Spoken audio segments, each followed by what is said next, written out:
Mbola maro amin'izao fotoan'izao ny manafangaro ny antsoina hoe trésor public sy ny direction générale du trésor. Nisy ny fanazavana anampianany be sy ny maro entina anavahana azy roa ireo. Amin'ny thème reny dia tsara mba préciser le hoe atao amintsika manko matetika mifangaro le hoe le trésor public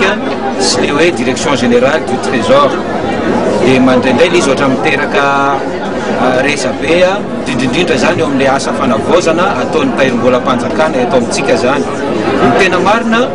zavatra ataontsika rehetra ary anisan'ny voakasika ao anatin'ity thème ity le hoe le rôle des services du trésor public ao anatin'ny hoe fanatsarana ny fitantanana amin'ny momba ny ara-bola dia le trésor public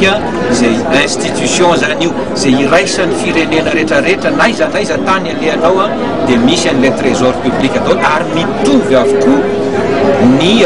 ataontsika hoe ny rôleny ny mission sy ny attribution. Hafa ndray tsika raha miresaka ny hoe direction générale du trésor zay département anankiray ao anatin'ny ministère ny fitantanam-bola sy ny teti-bola. Iny fomba fandaminana organisation administrative ihany fa ny tiantsika tenenina foana zany dia le trésor public amin'ny institution eran-tany naiza alehanareo dia misy an'izay. Zay zany précision anankiray foana satria nendray misy olona zany alaim-panahy hoe ndraindray ny trésor public mikady anao insubordination